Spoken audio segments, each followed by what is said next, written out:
Hello दोस्तों, सौर academy में आप सभी लोगों का स्वागत है। आज की क्लास में इतिहास के प्रीवियस ईयर एग्जाम में पूछे जाने वाले क्वेश्चनों को देख रहे हैं, जो कि वन लाइनर फॉर्मेट में होगी और ये आपके आगामी आने वाले सभी एग्जाम के लिए महत्वपूर्ण होगी। एक प्रकार से रिवीजन क्लास होगी। तो चलिए क्लास को शुरू करते हैं और देखते हैं आज के प्रश्नों को। निम्नलिखित में से किसके द्वारा 1929 में बिहार प्रांतीय किसान सभा का गठन किया गया था? 1929 में बिहार प्रांतीय किसान सभा का गठन किसके द्वारा किया गया था?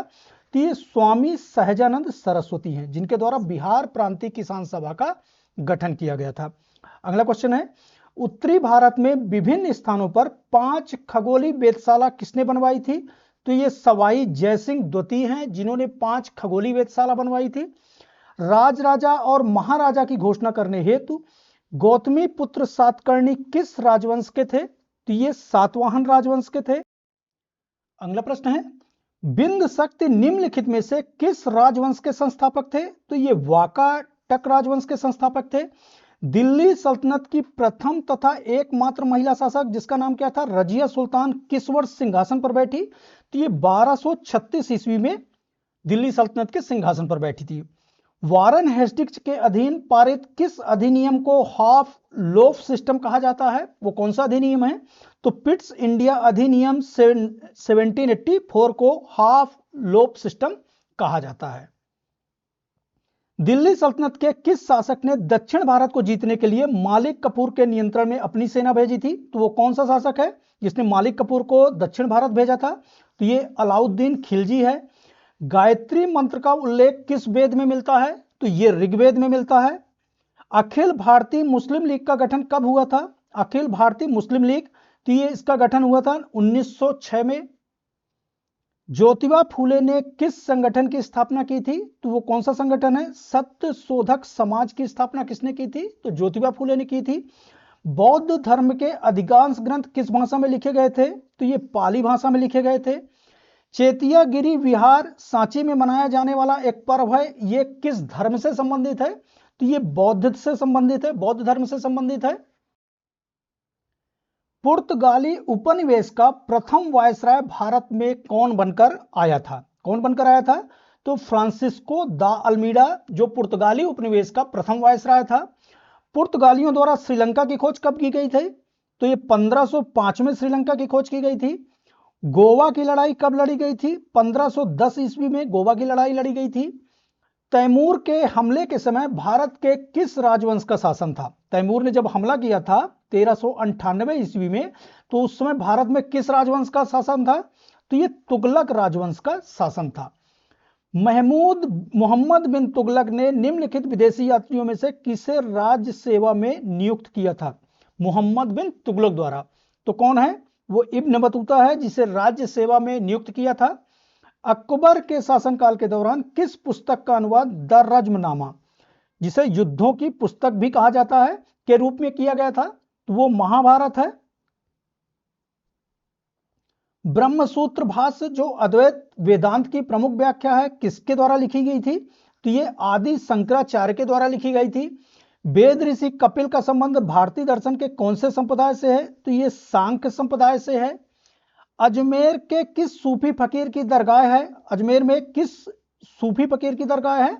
तो मोइनुद्दीन चिश्ती की अजमेर में दरगाह है। सैल्यूसिड मौर्य युद्ध में सैल्यूकस ने किस मौर्य शासक के विरुद्ध युद्ध लड़ा था? तो ये चंद्रगुप्त मौर्य, मौर्य वंश के संस्थापक।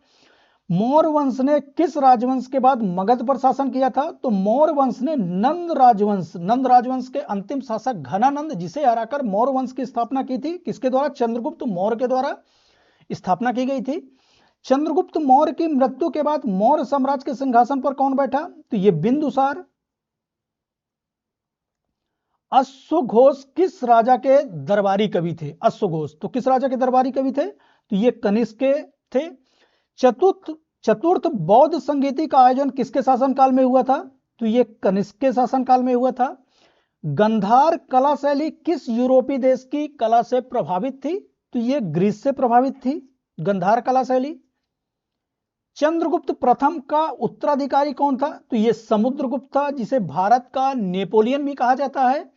अगला प्रश्न यही है, भारतीय नेपोलियन की उपाधि किसे प्रदान की गई थी? तो ये समुद्रगुप्त, जिन्हें भारतीय नेपोलियन के नाम से भी जाना जाता है। गुप्त काल के दौरान चीन के किस यात्री ने भारत का भ्रमण किया था? वो कौन था? फाहियान, जिसने गुप्त काल के समय भारत का भ्रमण किया था। हड़प्पा सभ्यता का कौन सा पुरा स्थल बोलन दर्रे के पास स्थित है? तो वो कौन सा पुरा स्थल है? ये मेहरगढ़ है, जो कि बोलन दर्रे के पास स्थित है। 7 अगस्त 1905 को स्वदेशी आंदोलन की औपचारिक घोषणा किस स्थान पर की गई थी? स्वदेशी आंदोलन की औपचारिक घोषणा तो ये कलकत्ता टाउन हॉल से की गई थी। और कब की गई थी? 7 अगस्त 1905 को। दोनों डेट याद रखिए। भारतीय राष्ट्रीय गीत वंदे मातरम पहली बार किस राजनीतिक अवसर पर गाया गया था? राष्ट्रीय गीत है वंदे मातरम, किस राजनीतिक अवसर पर गाया गया था? तो भारतीय राष्ट्रीय कांग्रेस का अधिवेशन जो हुआ था 1896 में, वहां पर पहली बार गाया गया था। दिल्ली चलो तुम मुझे खून दो मैं तुम्हें आजादी दूंगा का नारा किसके द्वारा दिया गया था? तो वो सुभाष चंद्र बोस हैं। लाला लाजपत राय किस बैंक के संस्थापक थे? पंजाब नेशनल बैंक की स्थापना किसने की थी? तो लाला लाजपत राय द्वारा की गई थी। द्वितीय विश्व युद्ध के दौरान कूट भाषा को समझने वाले कोड ब्रेकर किसके चित्र को बैंक ऑफ इंग्लैंड ने 50 पाउंड के नोट पर चित्रित करने का निर्णय किया था? तो वो कौन थे? एलन ट्यूरिंग थे। ये कंप्यूटर जगत से भी संबंधित है, जिनके चित्र को बैंक ऑफ इंग्लैंड ने 50 पाउंड के नोट पर चित्रित करने का निर्णय लिया। अगला प्रश्न है, किस शिक्षा आयोग ने यह तर्क दिया था कि यूरोपीय शिक्षा से भारतीयों के नैतिक चरित्र का उत्थान होगा? वो कौन सा आयोग है? वो डू वुड्स डिस्पैच है, वुड का नीति पत्र, जिसने यह तर्क दिया था कि यूरोपीय शिक्षा से भारतीयों के नैतिक चरित्र का उत्थान होगा। 1919 में घटित जलियांवाला बाग नरसंहार कांड का दोष ब्रिटिश सेना के किस जनरल पर था? तो ये जनरल डायर। भारत के जनरल डायर के प्रशासन के दौरान कौन सा कानून लागू किया गया था? तो ये मार्शल कानून था, जो जनरल डायर के प्रशासन के समय लागू किया गया था। भारतीय पुरातत्व का जनक किसे कहा जाता है? तो ये अलेक्जेंडर कनिंघम है, जिन्हें भारतीय पुरातत्व का जनक कहा जाता है।